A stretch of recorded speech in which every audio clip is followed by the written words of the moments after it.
With his Deep South gospel roots and instinctive understanding of blues and country, Elvis Presley integrated an African-American sound with a white boy's delivery.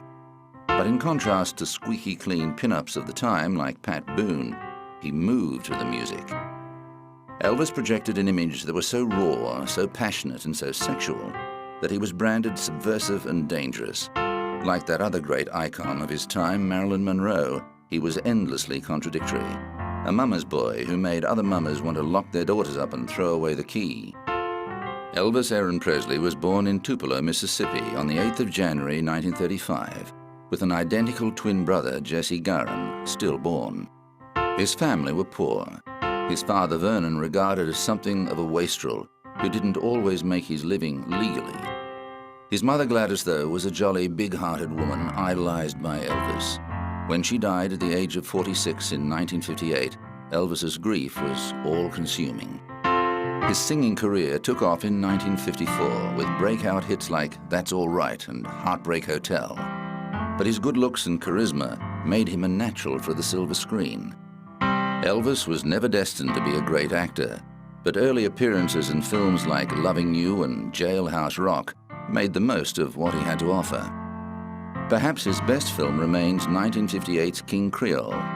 When Elvis, dressed as a busboy, gets up in a nightclub to sing Trouble, the effect is quite simply sensational.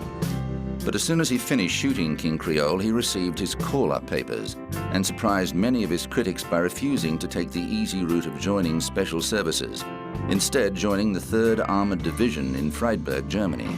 I understand that you want to become a dramatic actor, is that right? Well, so that's my big ambition now. It takes a lot of time, a lot of experience, but I hope I'll make it. I mean, that's what I want to do. All this means, of course, that some of your music will lose, perhaps. You'll be doing fewer records? No, sir, it doesn't mean that, because I wouldn't want to give up singing. I'm only saying that I would like to become a good actor. The Army was a pivotal time for Elvis. It is believed that it was while he was there he was first introduced to amphetamines, although there's some debate about this. He also took up karate, a sport he loved, and even incorporated into his stage act in later years. Most significantly, perhaps, it was while in Germany that he first met his future bride, the 14-year-old Priscilla Bellier, whose stepfather was also stationed in West Germany. Surprisingly, his career didn't suffer in his absence. At the time, for a young performer as red-hot as Elvis to disappear from public view for 2 years should have been the kiss of death.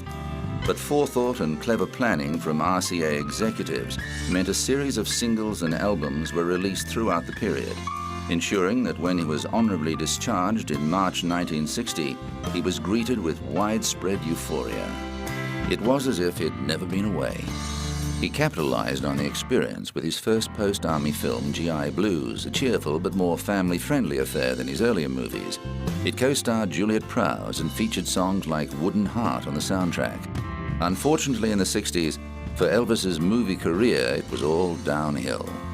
There were some bright spots and interesting co-stars like Ursula Andress in Fun in Acapulco, or particularly Anne Margaret in Viva Las Vegas.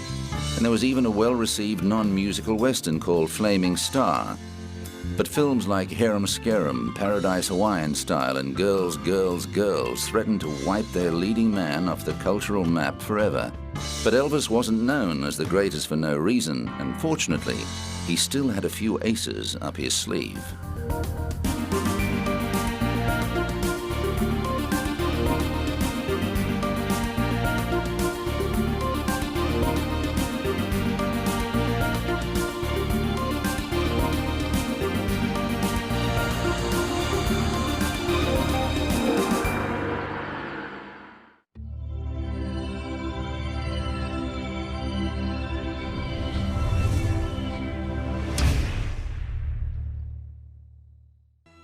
Three, two, one.